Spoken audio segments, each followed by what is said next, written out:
Salam aleikum, pessoal. Meu nome é Fayed, sou palestino vivendo em Belo Horizonte e para estrear esse canal vim falar de algo que tem me incomodado bastante. Há 18 meses temos acompanhado uma campanha de desumanização do povo palestino em vários meios digitais. Nas televisões, comentaristas políticos justificando bombardeios em ambulâncias. Aconteceu hoje, como é complicada essa situação. Hoje saiu um comboio de ambulâncias do Hospital Shifa, que fica no norte de Gaza, que fica na cidade de Gaza, e segundo Israel, embaixo desse hospital fica o centro de comando do Hamas, em Túnez. Saiu um comboio de ambulâncias levando feridos para o Egito, levando feridos para serem operados em hospitais no Egito. Israel já tinha avisado que se tivesse gente do Hamas nessas ambulâncias, Israel atacaria, e não deu outra. Israel atacou uma das ambulâncias e disse que matou homens do Hamas que estavam fugindo numa dessas ambulâncias. E aí foi aquela grita internacional, Israel ataca o hospital, Israel ataca ambulâncias, Israel cometeu mais um crime de guerra. Mas atacar combatentes do Hamas, terroristas do Hamas, é um direito que Israel tem. Se eles estavam na ambulância, infelizmente era isso que Israel tinha que fazer. Na mesma emissora, um colono da Força de Ocupação Israelense na Cisjordânia foi chamado ao vivo para fazerem o seu merchan de apartheid, enquanto a própria ONU classifica essa ocupação como ilegal desde 1967, na Globo News. Ele ganha um microfone de presente. Uma forma que, infelizmente, também, em qualquer lugar, diante de qualquer situação difícil, as pessoas têm essa capacidade de se habituar com a situação. Em relação ao que vai acontecer daqui adiante, vai ser uma questão da liderança de Israel e também do apoio internacional dessa nossa missão, dessa nossa guerra por justiça. O Hamas é um inimigo covarde, bárbaro, inumano, capaz de cometer as atrocidades que cometeu, tanto contra o povo de Israel quanto contra a própria população, a população civil palestina na faixa de Gaza, e demorou muito tempo, na minha opinião, para o Estado de Israel tomar essa atitude severa contra os crimes do Hamas. E a gente aqui, na minha opinião, está travando uma guerra pela justiça. E a justiça é que criminosos, animais bárbaros como os terroristas do Hamas, eles não merecem viver junto com seres humanos.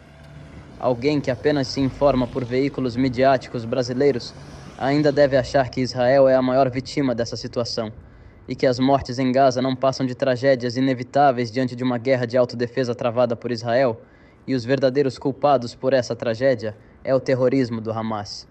Esse discurso, que se passa por imparcial, moderado e humano, é a narrativa dominante dos veículos de mídia brasileiros, seja da progressista Rede Globo ou da mais conservadora Record, jornais como Folha de São Paulo, que dão espaço para um major do exército israelense, ou o UOL, cujo presidente da CONIB pode postar um texto abertamente racista contra palestinos.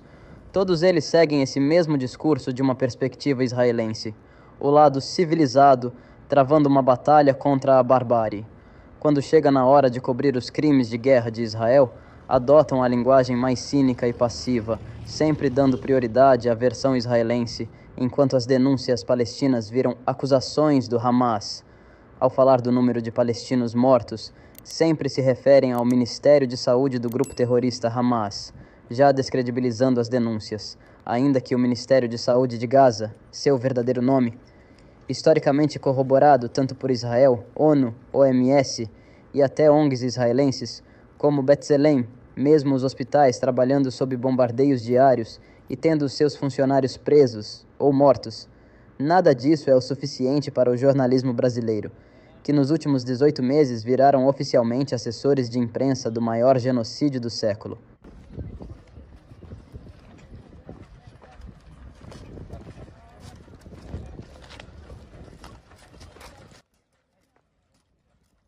Como não quero dar a esse jornalismo a última palavra, deixo claro que isso foi a introdução. Então, irei nesse vídeo tentar derrubar certas narrativas que a imprensa brasileira normalizou dentro do nosso senso comum, o que, como resultado, apenas contribuem para uma defesa do indefensável. Também mostrar a Israel que a Globo não mostra, como o seu exército age fora da propaganda, seus políticos e sociedade.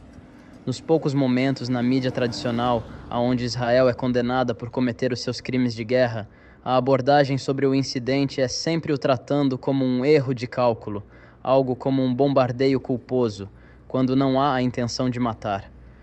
Podemos ver um exemplo disso quando Israel bombardeou o campo de refugiados em Tel Sultan, em Rafah. No dia 26 de maio de 2024, 2 mísseis GBU-39 foram disparados contra um campo de refugiados em Rafah, matando 45 pessoas, sendo dessas 12 mulheres, 8 crianças e 3 idosos. Após os bombardeios, um incêndio iniciou-se queimando pessoas vivas, e um bebê foi decapitado pelo impacto do bombardeio. Uma semana antes, sobreviventes do ataque mostraram que Israel já teria avisado civis para que se refugiassem no campo de Tel Sultan, usando panfletos que são deixados pelos seus drones. Várias testemunhas disseram que Israel tinha designado essa área como segura. Diante de um massacre tão covarde, Israel usou da sua principal desculpa para se defender, que os bombardeios tinham como alvos membros do Hamas. Uma desculpa essa que caiu muito bem para a Globo News, que decidiu chamar o porta-voz do exército israelense para justificar um ataque que incinerou palestinos. Nós temos que entender que o Hamas é um grupo terrorista que não tem nenhum compromisso com a verdade. O exército de Israel não fez nenhum ataque na área humanitária, como foi afirmado pelo grupo terrorista do Hamas. Da mesma forma como o Hamas alegou no começo da guerra que o exército israelense atacou um hospital na faixa de Gaza e hoje está claro para todos que a explosão no hospital Elani foi feita por um foguete que teve uma falha técnica, um foguete da Jihad Islâmica. Da mesma forma, o Hamas continua suas mentiras, porque para o Hamas a mentira é um instrumento de guerra. E nós não podemos acreditar nas mentiras do Hamas. Mas diante de um crime tão horrendo, fica a pergunta: foi um erro? Ou Israel deliberadamente mata civis? Esse ataque em específico faz parte de um padrão de ataques da IDF em locais designados como zonas seguras, aonde a maioria das vítimas costumam ser mulheres, crianças ou idosos.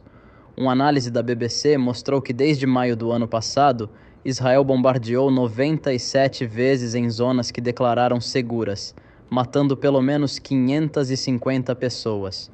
Isso tudo é resultado de uma doutrina militar criada por Israel em 2006 na guerra no Líbano, chamada de Doutrina Dahiyeh, uma estratégia militar que consiste na destruição em larga escala de infraestrutura civil para pressionar governos inimigos. Essa doutrina foi formulada pelo ex-chefe do Estado-Maior da IDF, Gadi Eisenkot. A lógica seria causar o máximo de destruição e morte possível para forçar a população a se voltar contra os seus governantes, os obrigando a se render.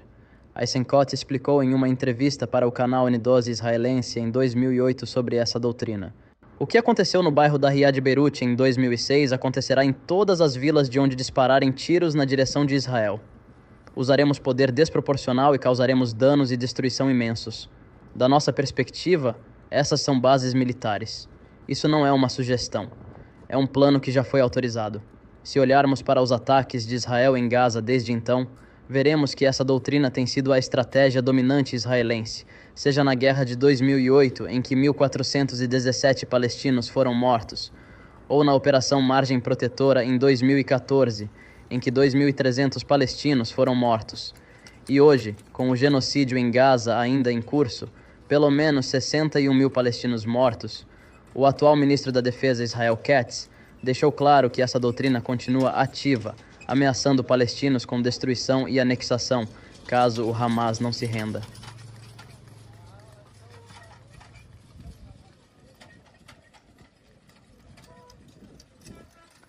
Desde outubro de 2023, pelo menos 17.500 crianças palestinas foram mortas por Israel em Gaza, um número que infelizmente não para de subir após a quebra de cessar-fogo por Israel em 19 de março. Há uma realidade por trás desses números que não é noticiada na imprensa brasileira, que as mortes dessas crianças não são um acidente, uma tragédia de guerra a ser apenas lamentada, mas sim um crime sistemático perpetuado pelo exército israelense, com confissões de soldados, permissões de superiores para bombardear locais em que se abrigavam crianças e também snipers israelenses atirando em crianças que chegavam aos hospitais com balas alojadas na cabeça ou no corpo.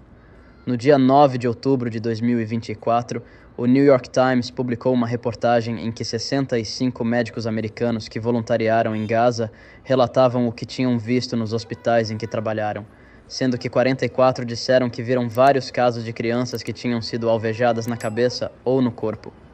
Um deles, o Dr. Mohammed Hassol Abu-Nuar, cirurgião-geral de Pittsburgh, relatou o seguinte: em uma noite no departamento de emergência, durante um período de 4 horas, vi 6 crianças entre 5 e 12 anos, todas com ferimentos únicos de bala no crânio.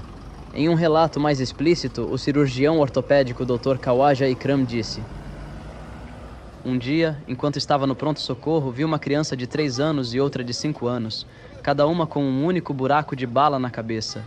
Quando perguntamos o que aconteceu, o pai e o irmão delas disseram que foram informados que Israel estava se retirando de Khan Yunis. Então eles voltaram para ver se algo havia sobrado de sua casa. Havia, segundo eles, um atirador de elite esperando que atirou nas 2 crianças. Se com mísseis ou explosões, sionistas ainda querem acreditar que mortes de crianças são acidentes, o que dirão sobre crianças com balas alojadas na cabeça? Snipers não acertam tiros acidentais na cabeça, o que indica que isso era uma prática sistemática por parte do IDF. Quem não conhece Israel pode se surpreender com isso, não só pela falta de cobertura da imprensa brasileira sobre esses crimes, mas por não saber que isso não é novidade por parte de soldados israelenses. Muito antes do 7 de outubro, crianças palestinas são alvejadas em operações na Cisjordânia, baleadas por tacarem pedras em tanques ou mortas por colonos terroristas. Em Jenin, apenas em 2023, 40 crianças foram mortas pela ocupação israelense. Se voltarmos para a Grande Marcha ao Retorno em 2018, protestos de palestinos em frente às fronteiras, 46 crianças foram mortas, sendo várias delas filmadas, uma inclusive filmada por um soldado israelense, que ainda debochou da situação. Enquanto Israel ainda bombardeia Gaza, enquanto edito esse vídeo, este conflito já é o mais mortal contra crianças no século, dado o número de crianças mortas em um espaço tão curto de tempo. Se compararmos com a guerra civil na Síria, que teve 30 mil crianças mortas em 13 anos, ou na do Iêmen, que teve 11 mil crianças mortas em 10 anos, Gaza já iguala esses números em apenas 18 meses de guerra.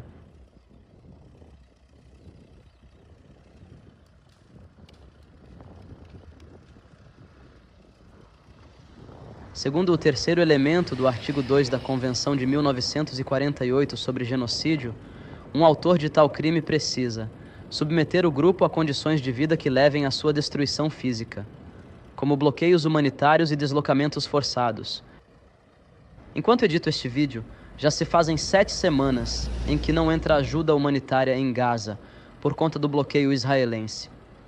Segundo o Programa Alimentar Mundial, os seus estoques de comida oficialmente acabaram por conta do bloqueio, piorando uma situação já catastrófica em que 85% da população palestina enfrenta insegurança alimentar aguda. Também, segundo a Unicef, 30% das crianças menores de 5 anos sofrem de desnutrição aguda. Infelizmente, essa realidade não é revoltante para todo mundo. Em Israel, por exemplo, uma trend de TikTok viralizou nas últimas semanas, onde israelenses zombavam da situação em uma pegadinha contra os pais.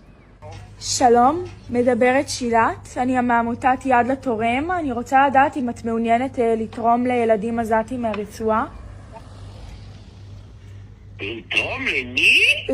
לילדים עזתים מהרצועה שחייבים את הכסף הזה בשביל המחיה שלהם, אין להם אוכל. לילדים עזתים? לילדים עזתים שחייבים... תלכי לטיפול, מאמי שלי, תלכי, צריכה טיפול דחוף. פסיכיאטר ברור לך, מותק.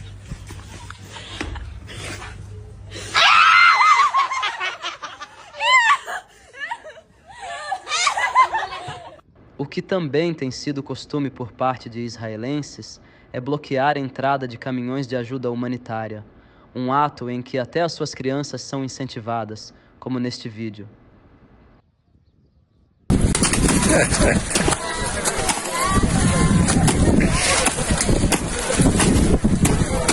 זה אוכל של ילדים מסכנים. הלב כואב. תראו את הילדים. מה זה מנה חמה? לא בריא. הייתם יהיו מחבים טובים אחרים. טוב חזק.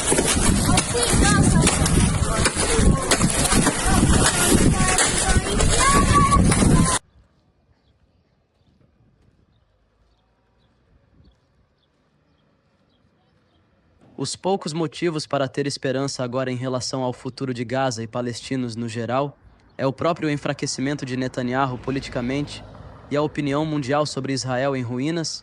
No momento, nos resta não cairmos em derrotismo absoluto. Até o meu próximo vídeo, inshallah poderei falar em um tom mais otimista, talvez um possível cessar-fogo, caso o contrário, continuarei trabalhando para mais vídeos informativos tanto sobre o presente e o passado. Obrigado a quem ficou até agora, não se esqueçam de deixar o like e se inscreverem.